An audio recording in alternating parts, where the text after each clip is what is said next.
Hello everyone, CBSE compartment candidates 2022 आप सबके लिए मैं बहुत ही ज्यादा रिलीफ वीडियो लेकर आया हूं। आप सब लोगों के कईयों के कमेंट आया कि भैया फिर से सब पढ़ना पड़ेगा, फिर से अच्छे स्कोर लाने पड़ेंगे तभी हम पास कर पाएंगे, हमारे पास और कोई ऑप्शन नहीं है। आज हमारे लिए 25 मार्क्स लाना, 20 मार्क्स लाना एक पहाड़ की तरह लग रहा है। हम कैसे क्लियर करेंगे कंपार्टमेंट एग्जाम को, तो मैं आज आप लोगों को बताने वाला हूं कि आपको मेहनत करना है बस इतना सा, जिससे आपको बहुत ही कुछ मिल सकता है, आप पास हो सकते हैं, आपके अच्छे परसेंटेज भी आ जाएंगे। बहुत सारे ऐसे मार्क्स हैं जिसके बारे में शायद आप लोगों को पता नहीं है। आप लोगों को ऐसा लगता है कि प्रैक्टिकल मार्क्स और इंटरनल मार्क्स जुड़े नहीं हैं, आप फेल हो चुके हैं। और अगर प्रैक्टिकल मार्क्स जुड़ते हैं तो आपको कितने नंबर लाने हैं, क्लास 10 12 को कितना स्कोर कर लेना है जिससे वो एग्जाम को क्लियर कर लेंगे। तो मैं हर तरफ से अपनी कोशिश कर रहा हूं कि आप लोगों की हेल्प कर सकूं, आप लोग एग्जाम क्लियर कर सके। हर वो बच्चा अभी जिस तरीके से हर एक स्टूडेंट खुश है, अपने रिजल्ट के साथ सेटिस्फाइड है, आप भी रहें, आप सब लोग क्लियर कर जाएं। इससे बड़ी चीज हमारे लिए क्या हो सकती है। जब शुरू से थे तो अंत तक हम साथ देंगे। हर एक चीज पर हम अपडेट कर रहे हैं, अपडेट दे रहे हैं। और कल के लिए मैं माफी चाहूंगा कि मैंने जो लिंक दिया था बहुत लोगों को एक्सेस नहीं हो पाया ड्यू टू सम रीजन, जो कि लिंक ऑफ हो चुका था। फिर से एक बार दे रहा हूं, अगर आप कंपार्टमेंट के क्वेश्चंस देखना चाहते हैं। वो 80 मार्क्स का पेपर का कंपार्टमेंट है, 2021 में कंडक्ट हुआ था। तो क्या लेवल रहता है, क्लास 10 साइंस का है, और भी आप डिमांड करना, मैं दे दूंगा। अब हम लोग व्हाइट बोर्ड पे चलेंगे, मैं कैलकुलेशन करके दिखा देता हूं कि आपका पर्टिकुलर जो सब्जेक्ट में कंपार्ट आई है, मान लीजिए एक सब्जेक्ट में, 2 सब्जेक्ट में, मैं आप लोगों को दिखाता हूं कि आपका इंटरनल प्रोजेक्ट जब जुड़ रहा है तो आपको कितने स्कोर करने होंगे और कितने मार्क्स लाने होंगे। अच्छे से आप इस चीज को समझिएगा। चलिए बढ़ जाते हैं व्हाइट बोर्ड पर। और अगर आप पढ़ाई कर रहे हैं, आपके पास ट्यूशन नहीं है, मतलब आप लोगों को कोई अल्टरनेट चाहिए कि आप लोगों को कहीं से हेल्प मिल सके, तो आप इस एप्लीकेशन को जरूर यूज कर लेना। चाहे कोई क्वेश्चन हो, डाउट हो, या कोई भी कॉन्सेप्ट समझ ना आ रहा हो, बोर्ड्स हो या जेईई नीट, पढ़ाई में कोई भी दिक्कत आ रही हो, उसका सलूशन है फिलो ऐप। अपने डाउट को किसी भी टाइम क्लियर करें विथ 3 सिंपल स्टेप्स। सबसे पहले आपको इस ऐप को प्ले स्टोर या ऐप स्टोर से डाउनलोड कर लेना है। आपके अपने खुद के मोबाइल नंबर से रजिस्टर कर लेना है। अपने कोई भी क्वेश्चन जिसमें आपको डाउट हो, उस क्वेश्चन का पिक्चर ले लेना है या फिर टेक्स्ट करके उसे सबमिट कर देना है। फिलो ऐप आपको कनेक्ट कर देगा इंडिया के टॉप एक्सपर्ट्स के साथ, जहां पर 60 सेकेंड के अंदर आपको मिलेगा आपको सल्यूशन। उसी आप कहना चाहते हैं कि बल्ब की पावर कितनी है। अगर बल्ब जो है वो 220 वोल्टेज पर ऑपरेट हो रहा है, राइट, इस बैटरी का जो वोल्टेज है वो आपको गिवन है 220। तो ये आपको सिंपल रिलेशन हो गया यहाँ पर। के साथ मैं आप सबको बताना चाहता हूँ कि ये एक इतने सिंपल एप्लीकेशन का लिंक डिस्क्रिप्शन में है। मेक श्योर बोर्ड्स आ रहे हैं, आप इस चीज़ का फ़ायदा उठा लें। तो it's that simple. Have any question, ask फिलो। You can also download this application using our QR code. तो hurry up, get benefit now. Ask Philo. सबसे इंपॉर्टेंट और सबसे बड़ी चीज आप यहाँ पे नोटिस करना मेरे प्यारे दोस्तों, ध्यान से, ठीक है ना, क्योंकि ये बहुत ही ज्यादा जरूरी है।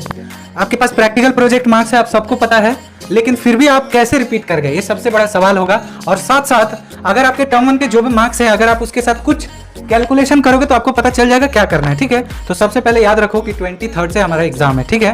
तो हमारे पास लगभग पकड़ के चलो 20 दिन है। सब्जेक्ट होंगे हमारे पास 1 से 2, कंपार्ट आई है ज्यादातर बच्चों के एक सब्जेक्ट में ही कंपार्ट आई है। खैर, इस चीज को हम रख लेते हैं।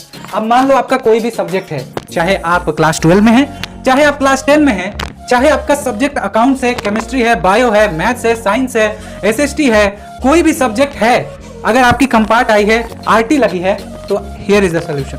चलो एक एग्जांपल ले लेते हैं। हमारे पास मैथ्स में कंपार्ट आई है, ठीक है।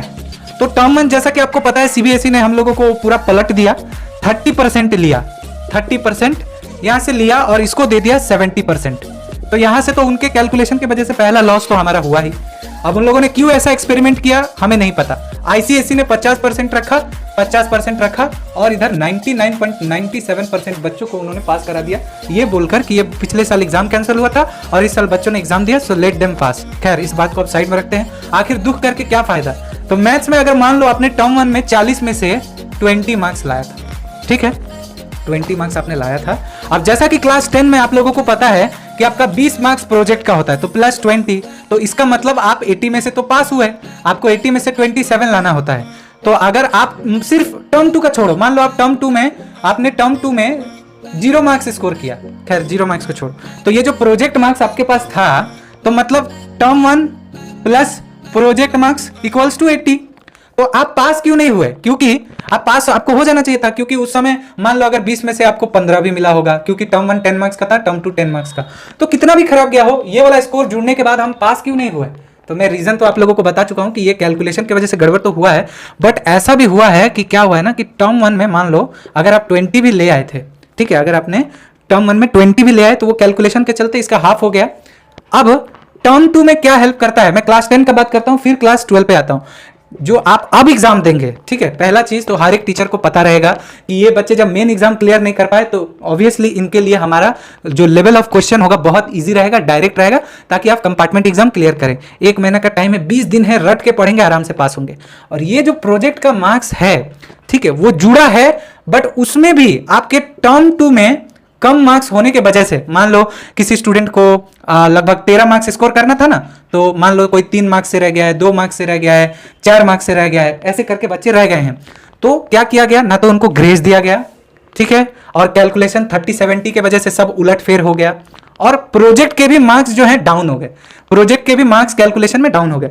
तो अब ऐसा रहेगा, देखो पैटर्न, आपका टर्म 1 का जो भी स्कोर रहेगा, सीबीएसई का ऑफिशियल सर्कुलर आया था, आप लोगों ने पढ़ा होगा, टर्म 1 इसका जो स्कोर रहेगा, टर्म 2 का जो रहेगा, और प्रैक्टिकल मिलाकर आपको इस बार पास कराया जाएगा। मतलब टर्म 1 प्लस टर्म 2 का मार्क्स प्लस प्रोजेक्ट का मार्क्स जो आपने 20 में से लाया है, टोटल 100 में से आपको कितना लाना था? 33 लाना था, 80 में से नहीं मेरे प्यारे दोस्तों। अगर 80 रहता तो आप आराम से पास हो गए रहते। मतलब आपको टर्म 1 का मार्क्स के साथ टर्म 2 के मार्क्स को भी जोड़ा गया, प्रैक्टिकल मार्क्स को भी जोड़ा गया, फिर भी आप 100 में से 33 मार्क्स नहीं ला पाए। आप अटक गए 27 पर, कोई बच्चा अटक गया 30 पर, कोई बच्चा 31 पे अटक गया, इसीलिए आप पास नहीं हुए। ओवरऑल कैलकुलेशन 100 पे हो रहा है, 80 पे नहीं। 80 पे हो रहा है, टर्म 1 प्लस टर्म 2 स्कोर को मिलाकर 26 आना चाहिए, तब आप ओवरऑल पास हो रहे हैं। दोनों की बात कर रहा हूं, क्लास 10-12 की। और किसी भी हाल में सेम क्लास 12 को भी टर्म 1 प्लस टर्म 2 आ जाना चाहिए 26। अब मान लो टर्म 1 में अगर आप 40 में से 20 मार्क्स ले आए थे, तो सिर्फ आपको टर्म 2 में 7 नंबर चाहिए, क्योंकि 80 में से पासिंग मार्क्स 27 होता है। अब इसी से आप समझ जाओ, अगर आपके 19 आए थे, 40 में से अगर आपके 19 मार्क्स आए थे,